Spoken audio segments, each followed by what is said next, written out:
content natin ngayon is my version of the different shifting stereotypes.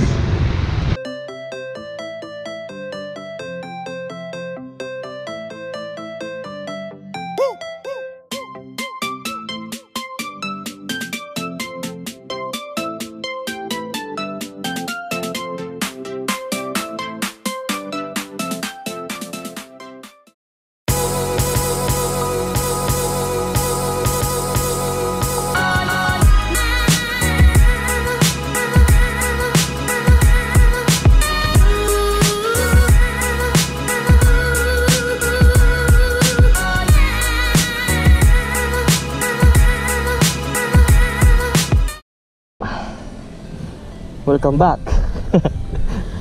So, pasensya na yung intro ko, luma kasi papalit ako ng intro kapag naka 1,000 subs na ako. So, ngayon, tiis muna tayo hanggat di pa 1,000. Malapit na malapit na.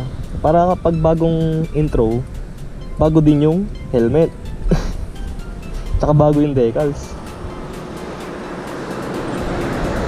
So, guys, pagtausapan natin yung yung tawag dito, yung stereotypes of, sinabi ko kanina, yung stereotypes of shifting. So meron akong tatlo.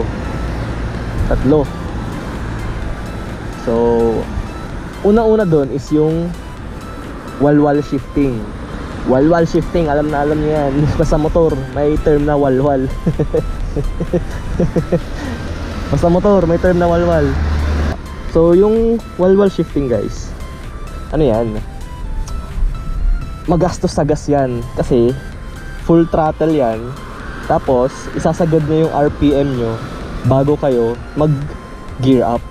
So kunwari nasa first gear kayo, tapos yung RPM nyo sinagad nyo, ang speed nyo is kunwari nasa 70 kayo or 60, o kunwari 60 first gear.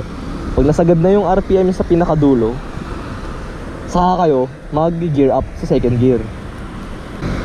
Kasi kapag naalala niyo sinabi ko ron, kapag nasa mas mababa kang gear, mas mataas yung acceleration mo. Yun nga lang, bawat akyat mo ng gear, nababawasan yung acceleration ng motor mo.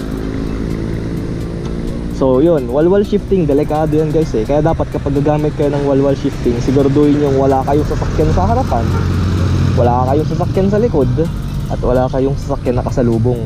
Yun yung pinaka-safe talaga guys. Kasi kadalasan itong walwal, top speed to Ganun yan Probably para sa akin, meron ako nasa 8,000 RPM pataas. Yan. Para sa akin walwal na yun kasi may mabilis na yun So, yun ang walwal.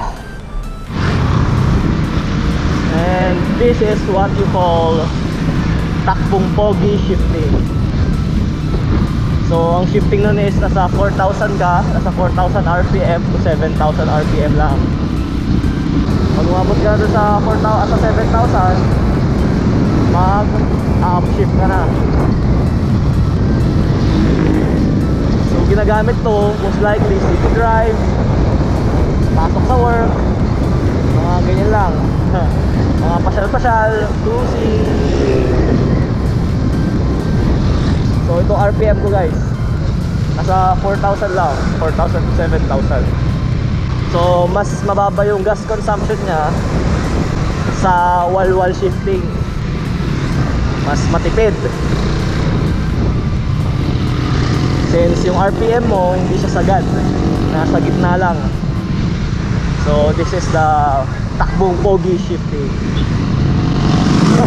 So kapag pogi ka, alam mo na kung paano takbo mo. Ito yung pang cruising, pang pasyal-pasyal.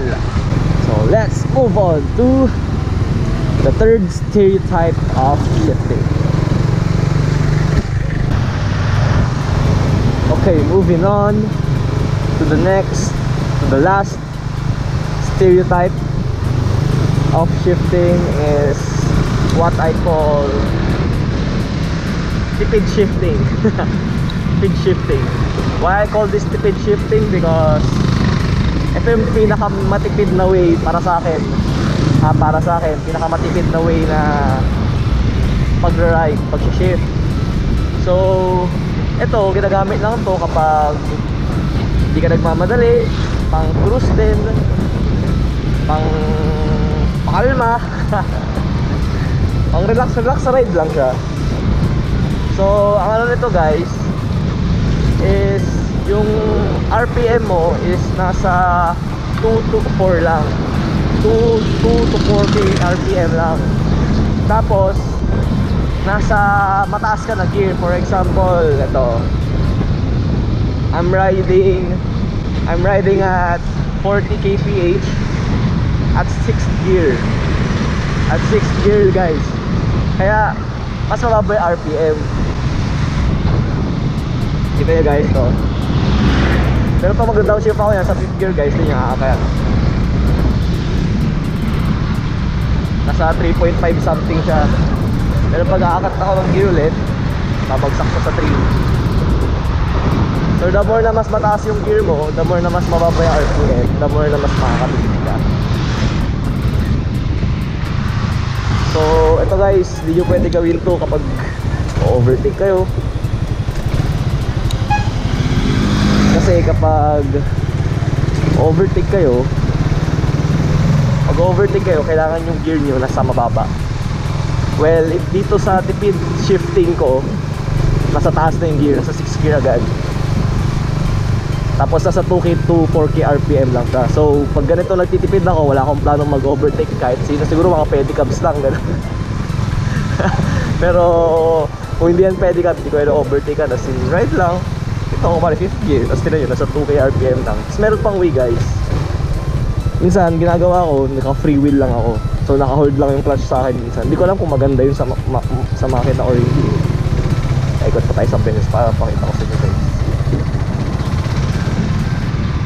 So ayan guys, so run ako, magagas ako, tapos i-hold ko lang yung shift. Parang nag-free wheel siya. Yung gulong mo hindi siya nag-engine braking, diba? Mas tipid. Ewan ko kung tama yun, kung maganda sa motor yun, pero yun yung ginagawa ko guys. Hindi naman nakakarag yung motor ko, yung ginagawa ko yun. I don't know if may long term damage siya, pero for now, parang nagbe-benefit ako sa tipid. Kasi guys, 100 pesos na gas ko na unleaded. Kapag puro tinry ko kasi, puro tipid lang yung ginawa ko buong week. Hindi ko pa naubos guys. Hindi ko pa naubos. Ito naman, bonus stereotype. Ito yung bomba muna bago shift. Bomba. Bomba, downshift.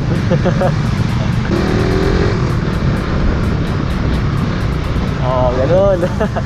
Bomba. Yung madaming bomba muna bago mo, bago ka mag-change ng gear.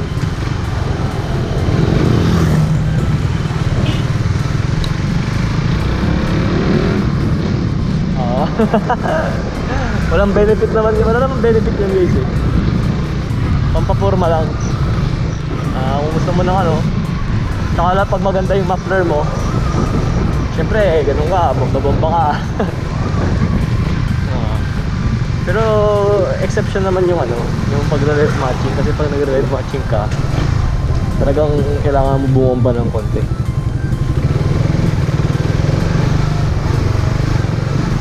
Pero yung iba naman, yung nanadya na talaga ito. Ganon.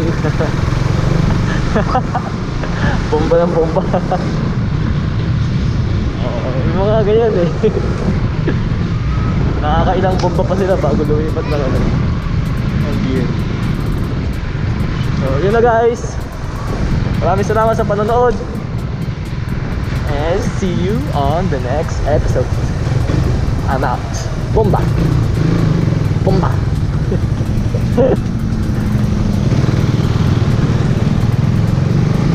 Bomba.